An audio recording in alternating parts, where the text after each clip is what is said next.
Il existe des lieux si mystérieux qu'ils remettent en question tout ce que nous pensons savoir. Nous en avons parlé à plusieurs reprises dans les vidéos que vous trouvez sur la chaîne, mais ce dont nous allons parler aujourd'hui, nous sommes certains que non seulement cela vous laissera sans voix, mais cela vous fera remettre en question toute la reconstitution historique sur l'origine de notre histoire. Aujourd'hui, nous partons pour Tiahuanaco, un plateau désertique des Andes boliviennes. Ici, nous allons découvrir un complexe architectural extraordinaire et mystérieux qui interroge encore aujourd'hui les chercheurs. Ce lieu mystérieux prouverait-il l'existence d'une ancienne civilisation avancée disparue ? Nous pensons que oui, et nous sommes certains que vous aussi, si vous avez la patience de suivre cette histoire jusqu'au bout, partagerez notre avis. Bien comme nous le faisons toujours, avant de commencer ce voyage fascinant, nous vous invitons à vous abonner à la chaîne et à partager nos vidéos pour soutenir notre travail. Dans un coin reculé de la Terre, à 1600 mètres d'altitude sur un plateau des Andes boliviennes, nous trouvons d'étonnantes structures en pierre polie, caractérisées par des découpes précises, des angles droits et des assemblages réalisés avec une maîtrise hors du commun. Nous parlons de Tiahuanaco et en particulier de Pumapunku, l'un des complexes monolithiques les plus imposants de la planète. La plupart des structures que nous observons aujourd'hui sont en ruine. Si cela peut sembler être le résultat normal du passage du temps, dans ce cas, il semblerait qu'il y ait quelque chose de plus. Mais nous en reparlerons plus tard dans la vidéo. Pour le moment, afin de bien comprendre tous les aspects insolites et mystérieux de ce vaste site archéologique, il était nécessaire de repartir du début. Tiahuanaco est un ancien site archéologique situé en Bolivie, près de la rive sud-est du lac Titicaca. Selon le récit officiel des historiens, la civilisation de Tiahuanaco a prospéré de 500 à 1000 après Jésus-Christ, la ville de Tiahuanaco, dont les origines pourraient... Tiahuanaco est appelée Tiahuanaco.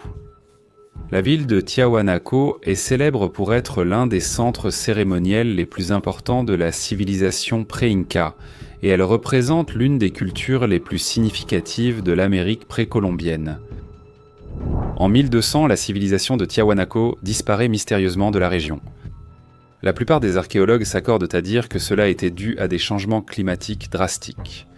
Tiahuanaco devient ensuite la base des croyances des Incas, qui dans les siècles suivants colonisent la région. Au début du XXe siècle, l'ingénieur autrichien Arthur Posnanski a consacré de nombreuses années de ses recherches aux ruines de Tiahuanaco. Posnanski, au cours de ses recherches, s'est concentré sur une zone précise de cette grande région, où il a remarqué que certaines pierres étaient incurieusement disposées de manière verticale. Ce fut le premier indice qui fit imaginer à l'ingénieur que, des milliers d'années auparavant, un observatoire astronomique se dressait à cet endroit. La découverte de Posnanski attira dans la région de nombreux autres chercheurs qui découvrirent, à peu de distance de l'endroit identifié par l'ingénieur, un autre site archéologique mystérieux et très ancien, Pumapunku.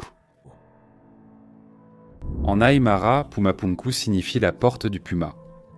Personne ne sait qui a conçu et construit ce complexe de blocs monolithiques sophistiqués.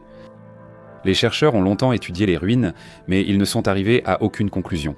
En fait, plus le site est étudié, plus des théories aux limites de la connaissance émergent.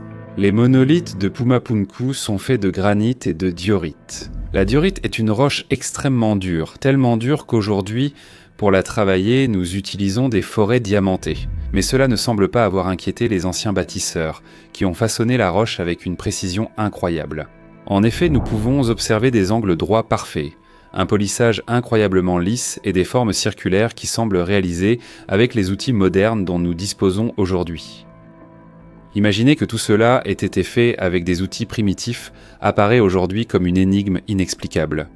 Mais les mystères qui entourent ces structures incroyables sont nombreux, à commencer par les carrières d'où la roche aurait été extraite, qui se trouvent à environ 60 km de distance. La façon dont ces énormes blocs, extrêmement lourds, ont été transportés jusqu'à Pumapunku n'a pas encore été élucidée, mais nous ne sommes qu'au début des étrangetés. Un autre aspect se distingue en observant le système de construction. En observant les pierres, on remarque en effet qu'elles possèdent un système de jonction sophistiqué. En effet, entre deux pierres adjacentes, des entailles étaient pratiquées pour accueillir un insert métallique qui servait à maintenir les pierres stables. La procédure consistait à assembler les roches, à les creuser pour créer un moule, puis à couler le métal en fusion, qui en se solidifiant, bloquait les blocs ensemble. Ce système était utilisé dans d'autres cultures anciennes, comme celle de l'Égypte, qui employait une méthode similaire pour renforcer les structures construites. Les analyses des métaux utilisés pour ces jonctions ont révélé qu'ils étaient composés d'un alliage particulier de cuivre contenant de l'arsenic, du fer, du silicium et du nickel.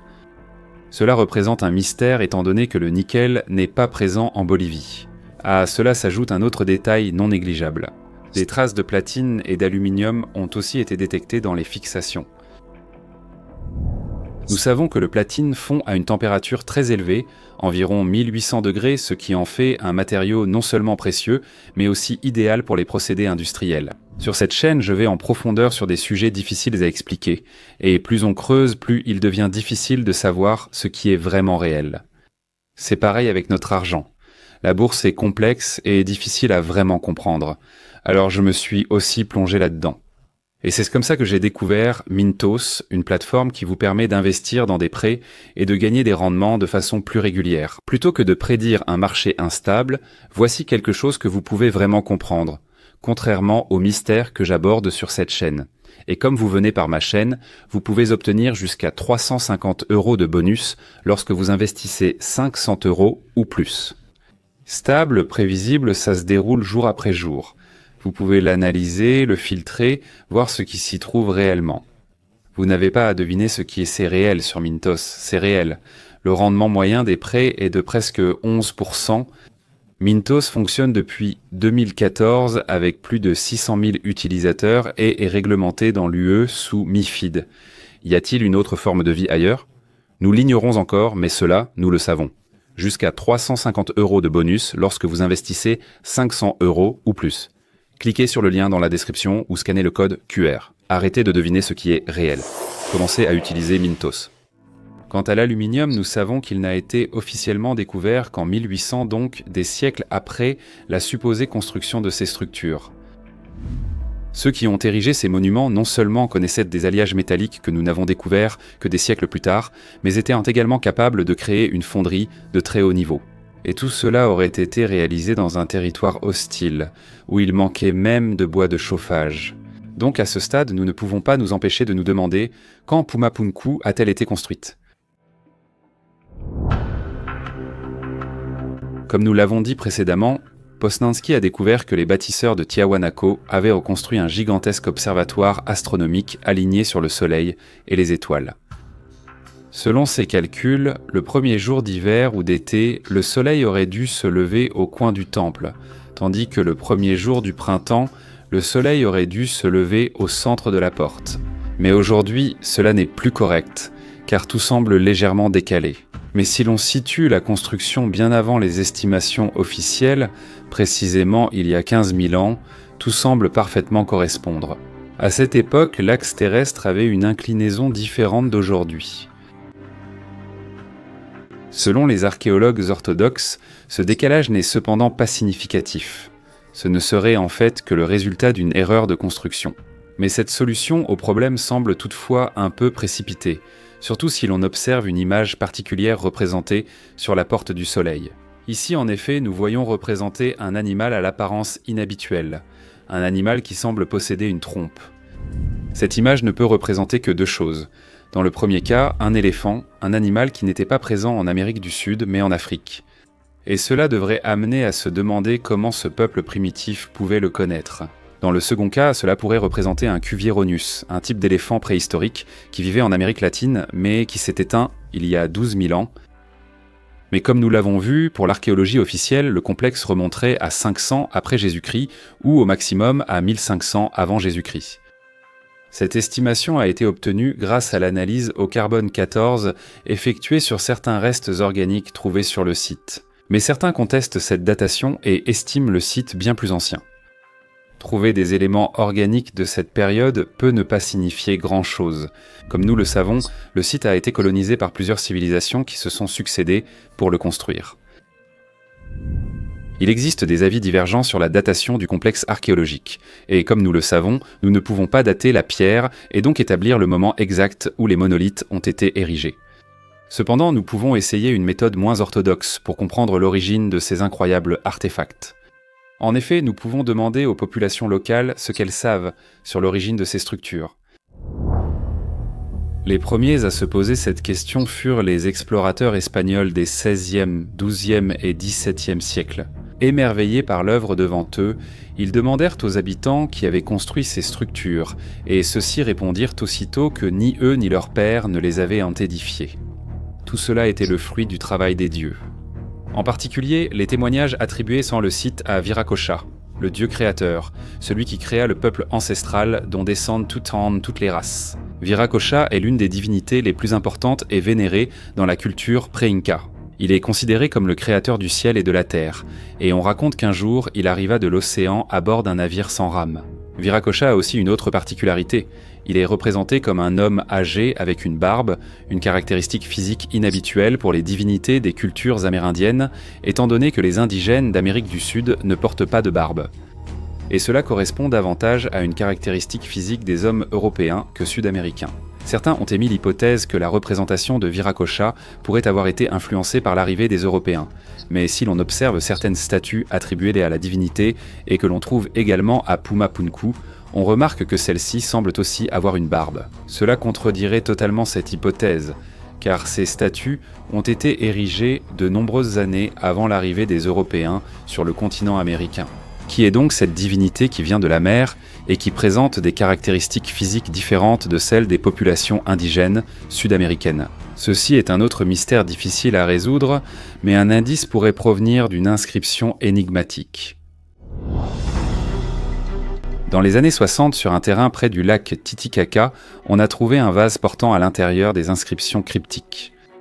Pendant de nombreuses années, celles-ci sont restées obscures jusqu'à ce que l'épigraphiste américain Clyde Ahmed Winters déchiffre ces inscriptions en reconnaissant des caractères proto-sumériens. Cet oracle sert aux personnes qui souhaitent atteindre la pureté et renforcer leur caractère. La divine Namu diffusera pureté, sérénité, caractère. Utilise ce talisman pour faire germer en toi sagesse et sérénité. Selon la mythologie sumérienne, Namu est la déesse sumérienne de la création.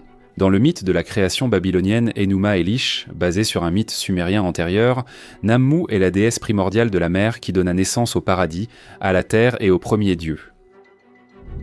Mais comment est-il possible de trouver des inscriptions en proto-sumérien sur un artefact découvert près du lac Titicaca, à environ 4000 mètres d'altitude et à des milliers de kilomètres de la région géographique où sont nés et ont vécu les Sumériens? Si l'on se fie aux reconstitutions historiques officielles, cela n'est absolument pas possible. Si au contraire nous pensons que cela est possible, nous devons accepter qu'il y a 3000 ans, les populations qui habitaient dans la Mésopotamie entretenaient des relations avec des civilisations qui prospéraient de l'autre côté du monde, et vice-versa. Ces civilisations avaient-elles donc des moyens et ressources supérieurs à ce que nous pensions? Si nous retournons à Tiahuanaco, nous trouvons un autre fait très curieux. Sur les murs du temple, nous trouvons sculptées une série de têtes humaines. Le fait curieux, et à certains égards inexplicable, est que ces visages semblent posséder des traits somatiques très variés. C'est comme si sur ce mur étaient représentées toutes les ethnies de la Terre, et c'est un fait très curieux car, comme nous l'avons dit, à l'époque, les populations sud-américaines n'avaient un peu pas de contact avec d'autres peuples. Si nous continuons à parcourir la série de têtes, les surprises ne s'arrêtent pas là. En effet, nous en trouvons une très particulière. Celle-ci semble avoir des caractéristiques que l'on ne retrouve chez aucun peuple de la Terre, mais qui rappellent étonnamment les représentations modernes d'un extraterrestre. Selon les Incas, qui, rappelons-le, ne sont pas les constructeurs de ces structures, mais de leur propre aveu, en ont simplement hérité. Ces lieux n'étaient pas habités par une civilisation antérieure, mais ils croyaient l'un plutôt que Tiahuanaco était l'endroit où le dieu Inca Viracocha créa les premiers humains qui peuplèrent ensuite la Terre. Si nous relions la tradition à ce que nous pouvons encore observer aujourd'hui, il est impossible de ne pas se demander si le mythe de Viracocha pourrait être le fruit de quelque chose qui s'est réellement produit dans un passé lointain. Mais cela reste une question à laquelle nous ne pouvons pas répondre. En observant Pumapunku, nous remarquons un autre fait curieux déjà évoqué au début de la vidéo. En observant le site, celui-ci semble dévasté, les gros mégalithes semblent éparpillés sur le plateau, et cela soulève une autre question. Qu'est-il arrivé à cette ancienne civilisation? Tout d'abord, la dévastation de Pumapunku est bien plus importante que celle du reste de Tiahuanaco. Cela laisse penser que Pumapunku est au moins plus ancien que tout le reste du site. Certains chercheurs ont émis l'hypothèse que Puma Punku a été détruit par un violent tremblement de terre, ce qui pourrait sembler assez probable compte tenu de la sismicité de la région. Mais si l'on observe attentivement les vestiges du site, cette hypothèse ne semble pas si convaincante. Les mégalithes du plateau paraissent avoir subi une dévastation explosive plutôt qu'un tremblement de terre, une force telle qu'elle a projeté et dispersé les mégalithes sur le plateau. Tout cela paraît peu compatible avec un séisme, même très intense. Que s'est-il passé de si dévastateur à Puma Punku ? Il n'existe évidemment pas de réponse définitive, mais là encore, si nous cherchons dans la mythologie, nous pourrions y trouver quelques indices.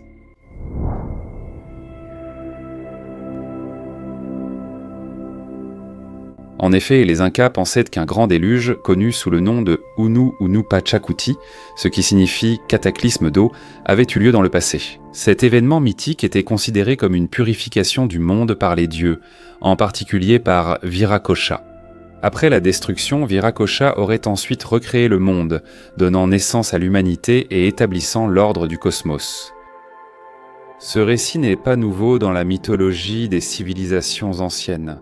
Sous différentes formes et manières, nous le retrouvons dans la culture sumérienne, dans la culture égyptienne et dans de nombreuses autres cultures du monde dont nous vous avons parlé dans les vidéos précédentes. Un récit ancien semble donc relier les anciennes civilisations du passé. Affirmer cependant que ces récits ne sont pas étayés par des preuves n'est pas correct. Puma Punku, ainsi que de nombreux autres lieux dans le monde, s'ils ne représentent pas la preuve définitive, fait au moins partie d'une série d'indices, qui pointent tous vers une direction précise. Évidemment, tout cela doit être pris avec prudence, mais ignorer a priori la voie que tous ces indices semblent indiquer, nous pensons que ce n'est pas seulement une erreur, mais que cela va à l'encontre même du progrès de la connaissance. Maintenant, nous sommes curieux de connaître votre avis, écrivez dans les commentaires ce que vous en pensez, et si vous avez aimé la vidéo, abonnez-vous à la chaîne pour soutenir notre travail. À la prochaine histoire.